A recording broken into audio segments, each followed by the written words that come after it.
millions d'années. C'est impossible. Saviez-vous que le désert du Sahara a un dessin de vent prédominant? Le vent souffle presque toujours dans la même direction et crée un problème. La terre sèche se transforme en désert. Le désert du Sahara grandit. Ceux qui vivent à la limite font avancer encore plus le processus. Mais même sans eux, le désert avance 6 à 8 km par an. Le désert du Sahara ne fait que 2000 km du nord au sud. Il ne peut avoir que quelques milliers d'années.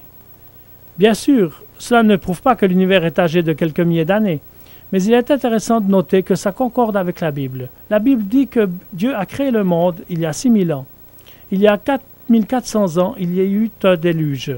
Très difficile d'avoir un désert sous un déluge. Donc le désert a dû se former après le déluge. Logique.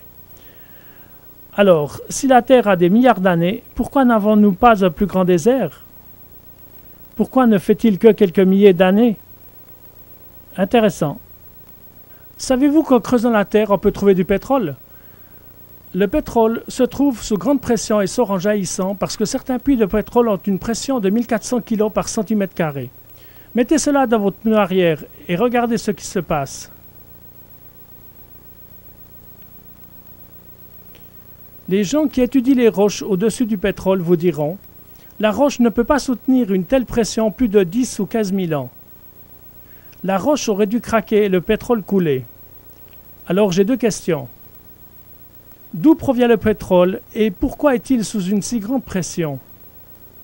Si la pression ne peut tenir que 10 000 ans, comment se fait-il qu'ils soient encore sous pression? Presque tous les scientifiques sont d'accord pour dire que le pétrole provient des plantes et animaux enterrés, compressés et transformés par la chaleur et la pression. La compagnie pétrolière Sinclair a le dinosaure pour logo. Hier, j'étais en Arkansas et j'ai pris de l'essence dans une station Sinclair. C'était Opaline auparavant. Ils disent que la formation a pris 80 millions d'années, que les dinosaures ont été écrasés et transformés en pétrole. Ils ont certainement raison. Mais pourquoi y a-t-il encore de la pression? J'ai une explication pour ce pétrole. Voici ma théorie. Il y a 6000 ans, Dieu a créé le ciel et la terre. Il y a 4400 ans, un déluge a détruit le monde. Dans ce déluge, beaucoup de gens et de bêtes sont morts. Leurs carcasses ont été ensevelies sous le sable, les pierres, le gravier et la boue, puis c'est devenu très lourd, et ensuite, par la pression, ça s'est transformé en pétrole. Donc le pétrole en bas provient des gens et des animaux noyés durant le déluge. Si vous réfléchissez, cela voudrait dire que vous êtes arrivé jusqu'ici grâce à vos ancêtres.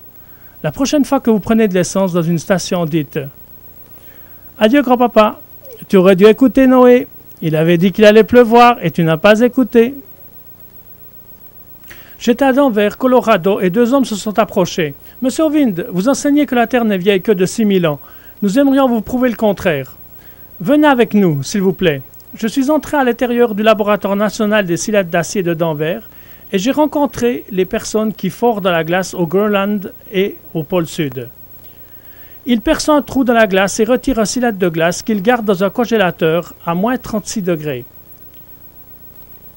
Je porte un immense chapeau, un gros manteau, des bottes épaisses, des gants épais et pourtant mon sang floridien gelait en 2 secondes.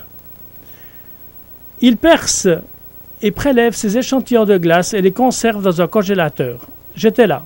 C'est gigantesque.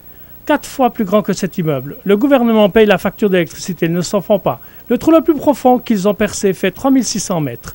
C'était dans le frigo, là où j'étais. Ils m'ont montré une de ces tranches qui était sortie. Monsieur Ovind, regardez, vous voyez ces anneaux foncés et clairs, comme des anneaux d'arbres? Voilà ce que nous trouvons sur ces échantillons de glace. En été, il fait chaud, donc la glace fond légèrement et nous avons une couche claire. Quand elle se recongèle,